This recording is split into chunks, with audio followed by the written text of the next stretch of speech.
नमस्कार मेरे प्यारे विद्यार्थियों। हर व्यक्ति का सच अपना सच होता है।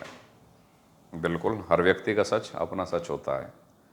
आज जैसे ही सुबह अखबार पढ़ा तो दिमाग घनघना गया। आप लोगों का भी घनघना गया होगा अगर आप प्रतियोगी परीक्षाओं के छात्र रहे हैं या अभी भी दे रहे हैं। आरपीएससी का मेंबर अरेस्ट होता है, उसके दोनों बच्चे थानेदारी की परीक्षा में नाजायज रूप से सेलेक्ट करा दिए जाते हैं। और वो क्या कहता है कि मुझे ये पेपर एक दूसरे मेंबर ने प्रोवाइड करवाया था, जो कि दूसरा मेंबर पहले ही अरेस्ट हो चुका है। तो ऐसी ये संस्था है राजस्थान पब्लिक सर्विस कमीशन, जिसका जिम्मा क्या है, योग्य विद्यार्थियों का चयन करके सरकार को उनके चयन की सिफारिश करना कि हमने इन भर्तियों के लिए, इन नौकरियों के लिए इन योग्य विद्यार्थियों का चयन कर लिया है। और वो क्या करते हैं, वो पेपर बेच देते हैं, अपने घर परिवार रिश्तेदार जानकार लोगों को सेलेक्ट कर लेते हैं। ये यहाँ पे होता है। तो ऐसी स्थिति में चलो मान लो इस भर्ती परीक्षा को तो खैर रद्द कर ही देना चाहिए, दूसरा कोई ऑप्शन नहीं है कि इसको बनाए रखा जाए, क्योंकि अगर इसको रद्द नहीं किया जाता है तो ये रेयरेस्ट ऑफ रेयर कैटेगरी का एक अपराध माना जाएगा और जो ईमानदार विद्यार्थी हैं उनके साथ बहुत अन्याय होगा। लेकिन मैं यहाँ से आगे की बात कह रहा हूँ। अभी जो ये युग है ये सोशल मीडिया का युग है, तो इसमें पता चल जाता है कहाँ पर बेईमानी चल रही है, पेपर आउट हुआ है कैसे।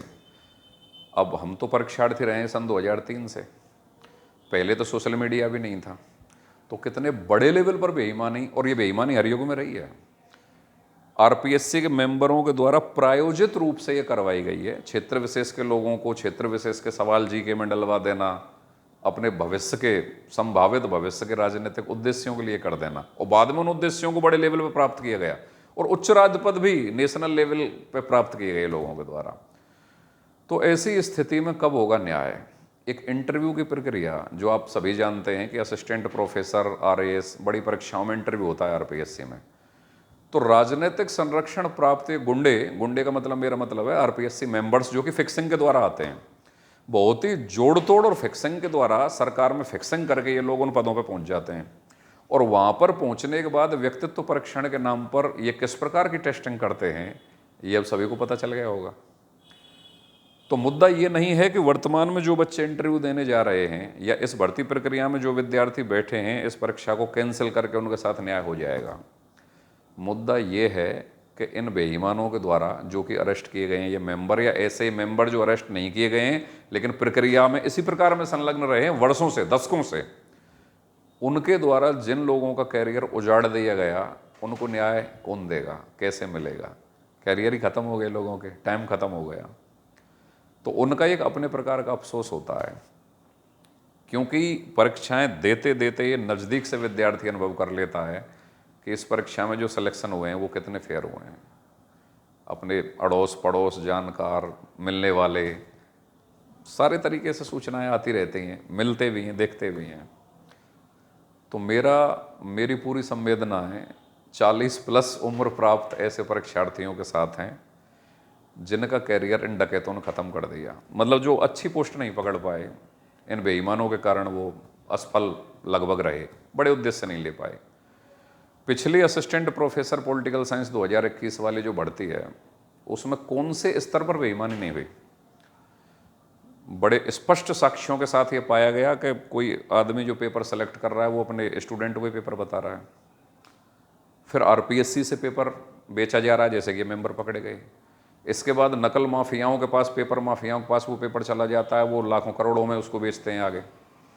फिर इंटरव्यू में बड़े स्तर की फिक्सिंग होती है। तो चार स्तर पर होने वाली बेईमानी के बाद कोई विद्यार्थी जो अनारक्षित वर्ग से आता है, किसी भी वर्ग से आता है, ईमानदार है, खुददार है, अपना गॉडफादर किसी को नहीं बनाता, वो बेईमान व्यक्ति को तो कम से कम नहीं बनाता, गलत रास्ता नहीं चुनता सिलेक्शन के लिए, तो ऐसी स्थिति में उसके सिलेक्शन के चांसेज क्या होंगे? कोई सा भी एग्जाम दे लो आप, आरएस एग्जाम दे लो, पुराने टाइम पे 160 नंबर का इंटरव्यू होता था, 100 नंबर का इंटरव्यू होता है। 100 नंबर के इंटरव्यू में चहेतों को, इस बार जो लेटेस्ट जो एग्जाम हुआ है उसमें तो मैंने सुना है थोड़ा इंटरव्यू में फेयर काम हुआ है, क्योंकि अरेस्ट वरेस्ट हो गए थे ना, इसलिए डर गए होंगे बेईमान। लेकिन पहले 80-85 नंबर 100 में से, और किसी अन्य स्टूडेंट के लिए 35 और 40 नंबर। कौन सा व्यक्तित्व परीक्षण है ये? पुराने टाइम पे क्या होता था, 160 में से 115 और 120 नंबर 125-30 तक भी आते थे। और जो बेचारा सेटिंग नहीं कर पाता था, सरल भाषा में अगर मैं बात करूं तो 55 और 60 नंबर 160 में से। स्केलिंग अलग होती थी। स्केलिंग इतना कमाल का एक प्रयोग होता था कि किसी भी व्यक्ति के नंबर, मान लो एक ही कमरे में एक ही सब्जेक्ट में दो लोगों ने 200 में से 95 नंबर प्राप्त किए, तो एक 95 वाले के तो 135 हो गए और एक 95 वाले के 85 हो गए, 80 हो गए। ये घटनाएं घटी हैं इस आरपीएससी के अंतर्गत। एक ने उच्च राज्य पद प्राप्त कर लिया और एक बाहर हो गया रेस से। फिर इंटरव्यू में बेईमानी, रिटन पेपर आउट होना, ये तो अलग चीज थी। तो अब इस बेलगाम संस्था का लगाम कसने की बहुत ज़्यादा ज़रूरत है भविष्य की अगली पीढ़ी के लिए। पुरानी कई पीढ़ियां तो खप गई, उनके कैरियर तो चौपट हो गए बेचारों के, और जो बन गए इस रेस में होकर निकल गए उनके लिए शुभकामनाएं। लेकिन अब जो प्रेजेंट में पीढ़ी चल रही है और अगली पीढ़ी चल रही है, राजस्थान का ये सौभाग्य है कि एक सामान्य परिवार का व्यक्ति सीएम बन गया, जिसने इस प्रकार की ये जांच जो है उसको निष्पक्ष और बड़े जोरदार ढंग से करवा दिया। कर्मठ और ईमानदार प्रशासन का भी धन्यवाद, जो बहुत सही ढंग से जांच कर रहा है। और वर्तमान राजस्थान के जननेता आदरणीय श्री किरोड़ी लाल जी मीणा जी का सादर आभार, जिन्होंने इस मुद्दे को बहुत मजबूती से उठाया था। सारी पार्टी पॉलिटिक्स को एक तरफ कर करा के जो योग्य हैं, जो ईमानदार हैं, जो जननेता हैं, जो छात्र हित में, बेरोजगार हित में, सामान्य और गरीब परिवार की ईमानदार लोगों के हित में जो आवाज़ उठाते हैं, उन नेताओं का प्रशंसा करनी चाहिए, उनके हाथ मजबूत करने चाहिए, चाहे वो किसी भी जाति धर्म के हैं। तो उनका आभार कि इस प्रकार की ये बेईमानियाँ, ये गुंडों के काले कारनामे आप लोगों के सामने आ रहे हैं। लेकिन आगे सुधार क्या होना चाहिए, इस बात का विशेष ख्याल रखना है। इंटरव्यू कभी भी ईमानदारी से संभव ही नहीं है। एक बार सुन लो, चाहे 100 बार सुन लो, बात खत्म। तो फिर इंटरव्यू के साथ क्या किया जाना चाहिए? दूसरा तर्क आएगा कि साहब व्यक्तित्व का परीक्षण बड़ी परीक्षाओं में बहुत जरूरी होता है। हम भी मानते हैं होता है, तो ऐसा कर लीजिए, व्यक्तित्व परीक्षण के नाम पर आप इंटरव्यू लें, लेकिन इंटरव्यू के नंबर केवल क्वालिफाइंग हों। अगर किसी बच्चे का व्यक्तित्व आपको सर्विस के फिट फॉर नहीं लग रहा है तो उसको इंटरव्यू में डिस्क्वालीफाई कर दो। लेकिन ऐसा नहीं होना चाहिए कि इंटरव्यू के नंबर मेरिट में जुड़ें, क्योंकि जैसे ही ये मेरिट में जुड़ने लगते हैं वहीं से बेईमान शुरू हुआ है। तो फिर इंटरव्यू क्या होना चाहिए? बिल्कुल यूपीएससी स्टाइल में, कि इंग्लिश और हिंदी का एक सामान्य ज्ञान तो आपको होना चाहिए। अगर वो ज्ञान नहीं होगा तो आपका रिजल्ट नहीं आएगा, मतलब मेंस डिस्क्वालीफाई हो जाएगा। लेकिन वो ग्रांड टोटल में या मेरिट में भी नहीं जुड़ना चाहिए। तो इंटरव्यू अगर जरूरी है व्यक्तित्व के परीक्षण के नाम पर तो वो हो, लेकिन वो सिर्फ क्वालिफाइंग हो, उसके नंबर मेरिट में या ग्रांड टोटल में नहीं जुड़ने चाहिए। यह काम तो ऐसा है जिसको तुरंत प्रभाव से सरकार कर सकती है। अगर ये काम भी कर दिया तो 30-40% ईमानदारी तो जरूर हो जाएगी।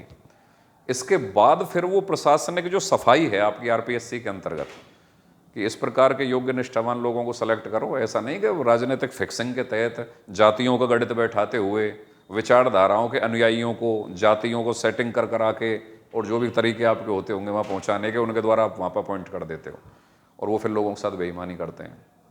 तो इस सरकार की जिम्मेदारी बनती है कि वो किस प्रकार की सामाजिक, राजनीतिक और न्यायिक व्यवस्था स्थापित करना चाहते हैं। Okay, thank you.